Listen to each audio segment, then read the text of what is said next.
Welcome back to Season 2 of the Spider's Web Podcast. The Spider's Web Podcast weaves together humor and knowledge into bite-sized episodes. I'm joined every week by the Soul Vacation, and I'm Spider Theory. Let's get started.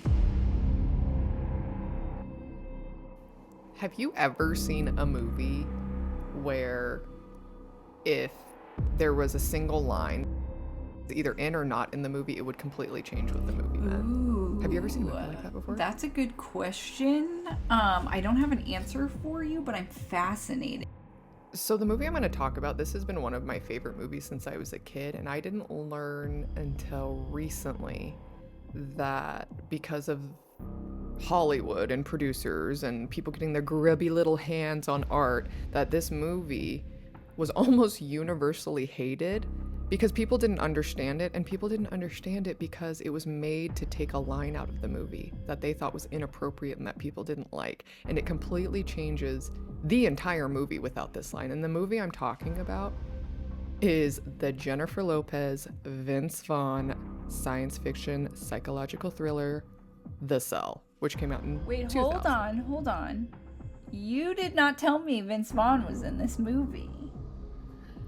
Vincent H. Vaughn is in this movie, and it's his best film. Oh my god! To me, I need to to watch this because you said I love J-Lo. Well, I know that's a controversial opinion, but love J-Lo's music, and I love J-Lo as a movies. So yes, yeah, J-Lo's actually a really great actress. I don't think she gets enough credit for that. That she came out with that movie recently that everybody's been making fun of on TikTok. If you go back into her filmography, she actually has done some really, really great things, and she does a really good job in them. And one of those movies that I think she did a great job in is The Cell. I thought it's beautiful, it's amazing, it's a surrealist dream. It has a lot of art references in it. And people call this movie stupid. And I realize that people hate things and call things stupid that they do not get. They just don't get. And this is one of those things where this taught me this, interacting with people, because I'll meet people all the time. They're like, that stupid Jennifer Lopez movie, The Cell. Why do you think it's stupid? Tell me what that movie's about. You don't know what that movie's about. Anyways, let's get into it. Why is the movie so important, and why does it change the meaning when you include this one line that isn't in the movie? Let me give you a little breakdown for people who haven't seen it. The movie is about a serial killer who is in the middle of committing one of his crimes. He has kidnapped a girl. There is only so many days until she dies. The FBI is after him. He falls into a coma, and Jennifer Lopez is like a social worker, psychologist who has been working with experimental technology, which allows you to enter the mind of another person. She has been using it to enter the mind of a little boy who's in a coma so that she can help bring him to the surface, I guess, make him conscious. I don't know. She's working with him in his mind because he is stuck. should we give a spoilers warning? Like, should you record a spoilers warning and then put it before? You haven't seen the movie. I'm about to talk about it. This is at the very beginning. You find this out within the first 2 minutes. So this is all at the very beginning. This is the setup. I will be talking about the full film. So if you haven't seen this, go watch it and then come back and listen to this so we can talk about it if you're interested. Or if you aren't convinced to watch it and you haven't seen it, listen to this first. Finish the video. Finish this podcast. Then go watch it, because I think you'll still get a lot out of it. The serial killer falls into a coma, and they approach Jennifer Lopez to ask her if she would be willing to use this technology to enter his mind and find clues as to where he might be keeping this final victim, because she only has a few days before she is set to drown, essentially. He slowly drowns them. And so she agrees reluctantly. And she goes into his mind, and while she's in there, she kind of meets with two different versions of him. She meets with this monstrous version that's kind of been created over the years, and that's the part of him that does commit these crimes. But in between being tormented by this monster in his mind, she sees glimpses of this little boy version of him, and she also is getting glimpses of his memories from being a child. And what she learns is that he was severely mistreated as a child, abused in many, think of all the different ways she sees this. While she's in his mind, there's always the possibility of getting lost and forgetting who you are. She knows this. So it's really important that you keep your wits about you at all times. Vince Vaughn is a FBI agent in this, and at a certain point, spoiler alert if you want to check out now, here's when the spoilers start. At a certain point, Jennifer Lopez gets lost, and Vince Vaughn has to enter the mine to go get her. Damn. And so he goes in. So he goes in after her, locates her. She's lost. She's completely in the delusion. She looks like she belongs there. She's acting like she belongs there. The monster version of him and her are now working together. They capture Vince Vaughn, and they start to, trigger warning, disembowel him. And when you can feel things when you're in someone else's mind. So he is being tortured. She is sitting there dissociating, watching it happen. Vince Vaughn is screaming at her during this, trying to reground her into who she is, yelling things at her that are from her real life. And what he ends up saying to her is something about how when you were this old, your brother got into a car accident and he went into a coma and you didn't handle that well. And he's just reminding her of like her brother and why she got into all of this. That was not supposed to be in the movie. That was not what the original line is. The director, Tarsum Singh, he originally had written the line for Vince Vaughn to remind her that she had gotten an abortion when she was younger.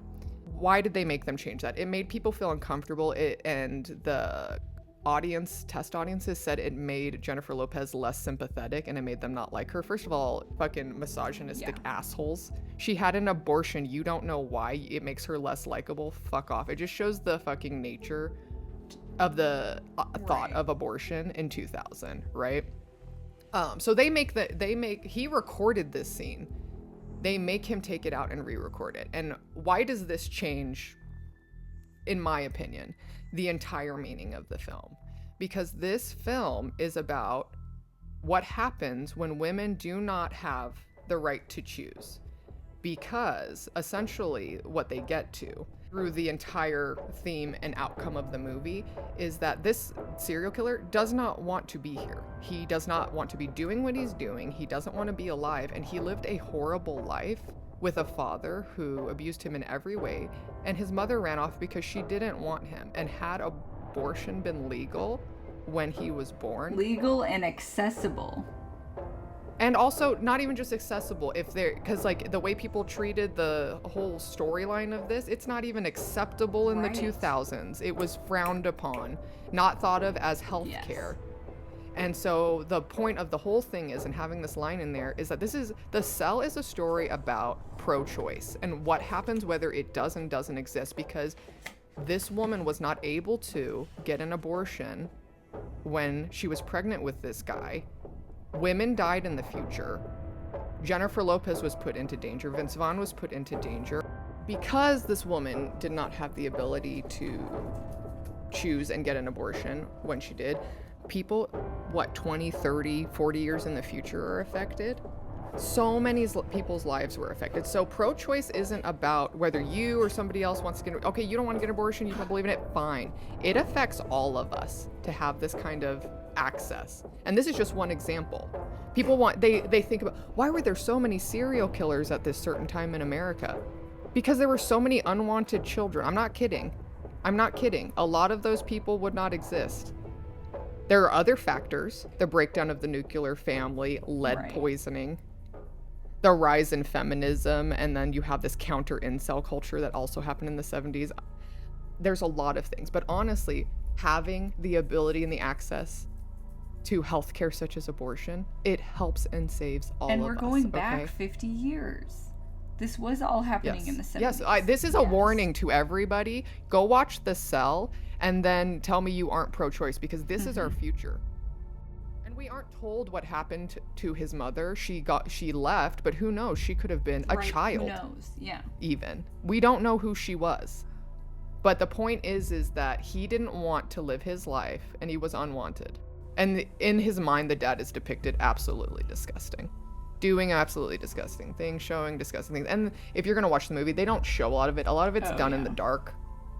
But you have understandings of what's going on. This is what I like about this movie. They don't show you a lot. It's not grotesque, but it does get the point across.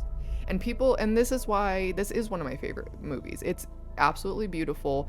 You can get so much out of it, even without that line in it. But once I learned about that was the original intention of the creator, it just took it to a whole nother level for me. And I feel like this movie would be held at such a different standard had that part of it been left in. And even the director himself, he says that he chickened out over that scene. He got it recorded and then he let them take it out, and he wishes that he would have fought harder for it.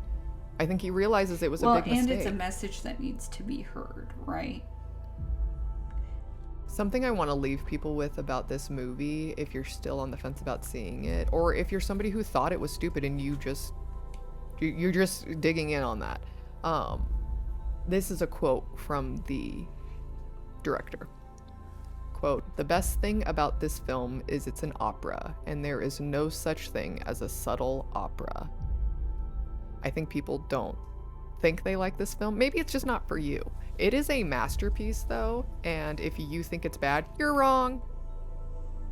And maybe go back to it. How many times do we consume something the first time and we're like, we don't get it, you know?